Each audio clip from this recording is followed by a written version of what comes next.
കഥ കൊടുത്താൽ കൊല്ലത്തും. എടയാട്ടുപറമ്പിലെ കുട്ടികളിൽ രോഹിതിന്റെ കുസൃതികൾ പലപ്പോഴും അതിരുവിടാറുണ്ട്. എന്നാൽ പറഞ്ഞാൽ നന്നാകാത്ത പയ്യനോട് എന്തു പറയാനാണ് എന്ന മട്ടിൽ പലരും അവന്റെ കുസൃതികളും ഉപദ്രവങ്ങളും കണ്ടില്ലെന്ന് നടിച്ചു. ഒരു ദിവസം അവൻ വഴിയരികിലുള്ള മാവിൽ കയറി കൊമ്പുകൾക്കിടയിൽ ആരും കാണാത്ത വിധത്തിൽ ഇരുന്നു. കുറച്ചധികം കല്ലുകൾ അവൻ ട്രൗസറിന്റെ പോക്കറ്റിൽ തിരുകിയിരുന്നു.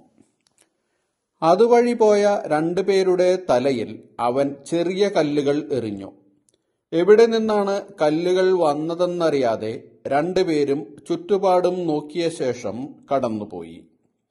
ഇത് കണ്ട് രോഹിത് ഒച്ചയുണ്ടാക്കാതെ ചിരിച്ചുകൊണ്ടിരുന്നു. കുറച്ചു കഴിഞ്ഞപ്പോൾ ഒരു വൃദ്ധൻ അതുവഴി കടന്നു വന്നു. വൃദ്ധനെ കണ്ടപ്പോഴേ അവന്റെ മനസ്സിൽ ചിരി പൊട്ടി. തലയിൽ കല്ലുകൂടെ എറിഞ്ഞാലുള്ള അവസ്ഥ ആലോചിച്ചപ്പോൾ അവന് എന്തെന്നില്ലാത്ത ആനന്ദം.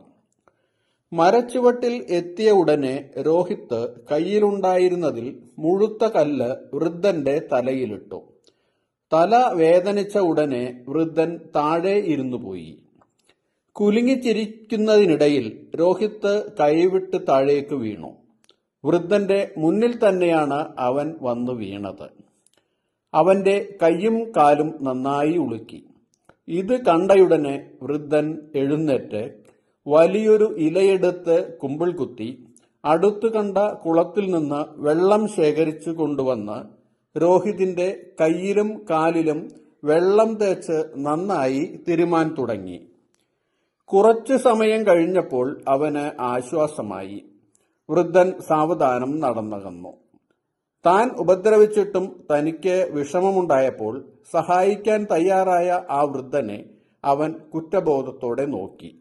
അപ്പോൾ രോഹിത് ഒരു തീരുമാനമെടുത്തു. ഇനി ഇതുപോലെ ആരെയും ഉപദ്രവിക്കുകയില്ല. തന്നെയല്ല, ആപത്തിൽ മറ്റുള്ളവരെ സഹായിക്കുകയും വേണം. അപ്പോൾ അവന്റെ മനസ്സിൽ ആശ്വാസത്തിന്റെ നനവ് അനുഭവപ്പെട്ടു.